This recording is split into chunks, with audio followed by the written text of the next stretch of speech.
আল্লামা Jalaluddin Rumi রহমাতুল্লাহ আলাইহি বলেন, এরে নৌকাওয়ালা ভাই, তুমি নৌকা চালায়া কোথাও যাবে? বলে কুমিল্লা। কেমনে? বলে বিশ্ব রোড দিয়ে হোমানে ধাক্কা। পারবে? কথা হলো লোক লয়ে ধাক্কা, নাক যাবে, হাত যাবে, নৌকাও শেষ। আল্লামা জালালউদ্দিন রুমি বলেন, রে নৌকাওয়ালা ভাই, তোর নৌকা নিয়ে কুমিল্লা কেন, ঢাকা কেন? এই নৌকা নিয়ে যদি সারা দুনিয়াও ঘুরতে চাও, তোর নৌকার জন্য জীবন হলো পানি। পানির উপরে নৌকা ভাসায়া দাও, তখন আর ধাক্কা লাগবে না রে ভাই। মন চাইলে যমুনাও যেতে পারবি, পদ্মা পাড়ি দিতে পারবি, মেঘনাও যেতে পারবি। ঘুরে ঘুরে কোনো একদিন তুই বঙ্গোপসাগরও যেতে পারবি। তবে নৌকাওয়ালা, পানির মধ্য দিয়া যদি নৌকা চালাও, চালাবার আগে দেখে নাও নৌকার বইটা মজবুত কিনা, তক্তা মজবুত কিনা। কারণ দুর্বল বইটা তক্তা নিয়ে যদি নদীর মধ্যে যাও, মেঘনা যমুনা পদ্মা পাড়ি দাও, ওখানে বড় বড় তুফান আছে, পদ্মার ঢেউ বড় বড়, যমুনার তুফান বড় কঠিন তুফান। তোমার বইটা তক্তা যদি দুর্বল হয়, ওই পানি নৌকার মধ্যে ঢুকে যাবে। যেই পানি ছিল নৌকার জন্য জীবন, তোমার তক্তা আর বইটা দুর্বল হওয়ার কারণে এখন ওই পানি ভেতরে ঢুকেই হলো নৌকার জন্য পানি মরণ। এই উদাহরণটা দিয়ে আল্লাহর নবী বলেন, এর 3.5 হাত মানুষ নৌকাওয়ালা ভাই, তোর এই 3.5 হাত শরীর নৌকা নিয়ে যদি জান্নাতের ময়দানে যেতে চাও, দুনিয়া নামক সমুদ্র পাড়ি দিয়ে যেতে হবে, না হয় যাওয়া যাবে না। তবে সাবধান, এরে নৌকাওয়ালা 3.5 হাত মাঝি বনিয়া আদম, দুনিয়া নামক সমুদ্র দিয়া যদি জান্নাতে যেতে চাও, সাবধান। দুনিয়ার ভিতরে নৌকা পাড়ি দেওয়ার আগে ইমানের তক্তা মজবুত করে নাও, আমলের বইটা মজবুত করে নাও। কারণ এই দুনিয়ার সমুদ্রে বড় বড় তুফান, ভণ্ড পীরের তুফান, শিরিক বিদআতের তুফান, দুনিয়াওয়ালাদের তুফান, কাদিয়ানীদের তুফান, ভণ্ডদের এই তুফান যদি পাড়ি দিয়ে জান্নাতে যেতে চাও, ইমানের তক্তা মজবুত করে নাও, আমলের বইটা মজবুত করে নাও, না হয় জান্নাতের ময়দানে যাওয়া যাবে না। এরে আল্লাহর নবীর উম্মত, অতএব এই পানি দুনিয়া নামক সমুদ্র যদি পাড়ি দিতে চাও, ইমানটারে মজবুত করো, আমল আর মজবুত করো, নামাজ পড়ো, পর্দা করো। ফরজ আমল দিলেই কামিয়াবি না, ফরজ আমল মজবুতের জন্যই হলো নফল আমল। কয় কি টুপিওয়ালা, নফলের দরকার নাই, তাহাজ্জুদের দরকার নাই, কিসের নফল? আর আমল চোর। কিশোর আমল চোর। অথচ আমার নবী সারা রাত নামাজে রাত কাটা, যে নবীর কোনো গুনাহ নেই। এর নবীর উম্মতের দল দিল্লি শহরে আজও কুতুব মিনার দাঁড়িয়ে আছে। কোথায়? কুতুব মিনার। কার নামে ওই কুতুব মিনার? ভারতবর্ষের জগৎ বিখ্যাত ওলিয়ে কামেল কুতুবউদ্দিন বখতিয়ার কাকি রহমাতুল্লাহ আলাইহি, কত বড় ওলিয়ে কামেল কুতুবুল আলম।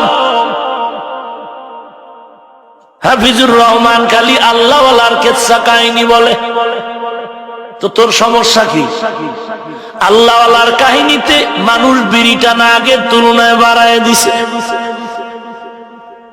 আল্লাহওয়ালার কাহিনী হাফিজুর রহমান বলার দ্বারা কেউ বিড়ির সংখ্যা বাড়ায় না, বরং কান্না করে আমলের দিকে আগা যায়।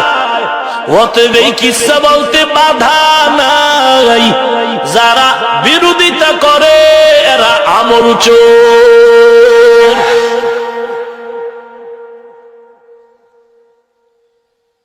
এক 1000 কোটি ভাগের 1 ভাগ হয়েছে কুতুবউদ্দিনের।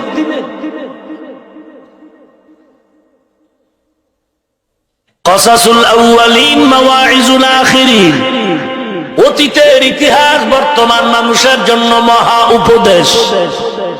কুতুবউদ্দিনের নামে কুতুব মিনার দিল্লি শহরে দাঁড়ানো। কে সে কুতুবউদ্দিন? বলবো। কুতুবউদ্দিন ইন্তেকালের আগে খাদেম রে বলে গেল, এই খাদেম, আমার মনে হয় সময় বেশি বাকি নেই, মরণের সময় ঘনিয়ে আসছে রে খাদেম। দুটো ওসিয়ত করে যাই, অক্ষরে অক্ষরে পালন করবি, খবরদার। 1 নাম্বার, আমার ইন্তেকালের পরে দ্রুত দাফন করে দিবি, কারণ মদিনার নবী বলছে মাইয়েতের জমিনের মধ্যে দাফন না করে রাখা অনেক মাইয়েতের কষ্ট হয়। অতএব আমার ইন্তেকালের পরে দেরি না করে তাড়াতাড়ি দাফন করে দিবি। 2 নাম্বার কথা, আমার লাশ জানাজার ময়দানে নিয়া দ্রুত জানাজাটা কমপ্লিট করায় দিবি। তবে জানাজার ইমাম কে হবে আমি কারো নাম বলে গেলাম না, তবে আমি কিছু গুণের কথা বলে যাই। তুই আমার লাশটা নিয়ে এই গুণের কথাগুলো মানুষের জানায় দিবি।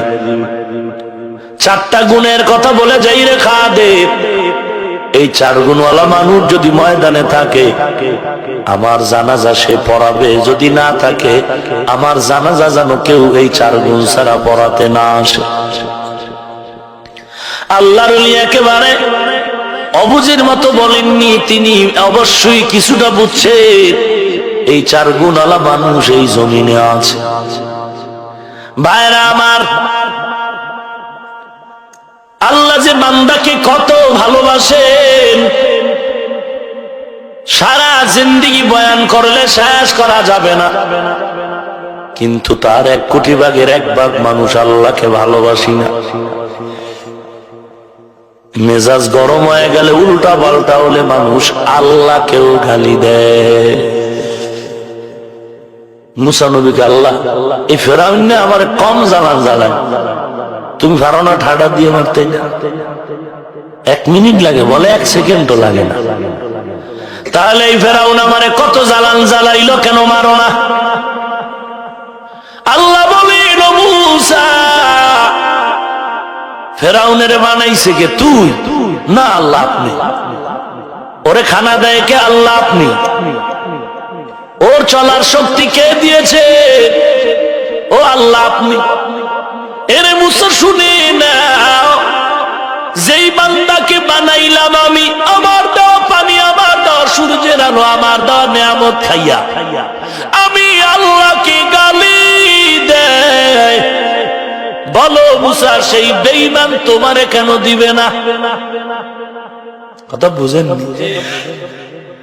যেই বেঈমান না আমি আল্লাহ বানাইছি জানে, আমার দেওয়া পানি, আমার দেওয়া গাছ সব ভোগ করে আমি আল্লাহরই গালি দিই। ওই কুত্তাটায় মুসা তোরে দিবেন, এটা হতে পারে? আর দেওয়াটা আর সহ্যের কি? যেই মানুষ রূপী কুত্তা রাসূলকে গালি দেয়, কোরআনের বিরুদ্ধে কথা বলে, সেই কুত্তা তো হাটহাজারীর হযরতকে গালি দেওয়া কোনো ব্যাপার না।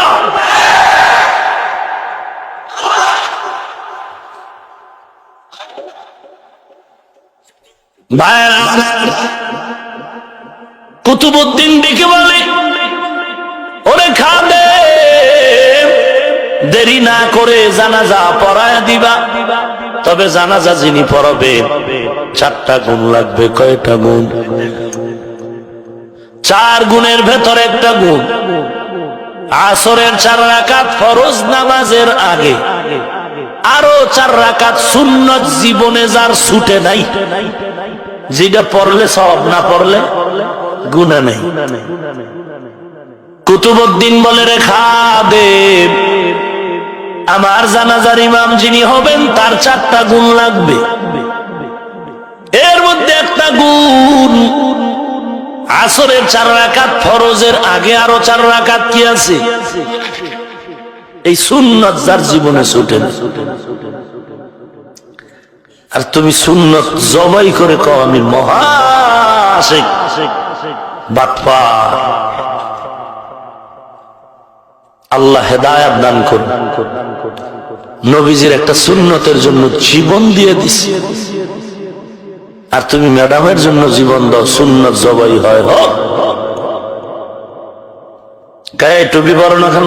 সুন্নত, তোর আব্বার সুন্নত, মস্কারা করে সুন্নত। খালিদ বিন ওয়ালিদের দাওয়াত দিল দুনিয়ার বাদশাহ। বাদশার রাজমহলে গিয়ে দেখে চেয়ার টেবিলে খানার আয়োজন।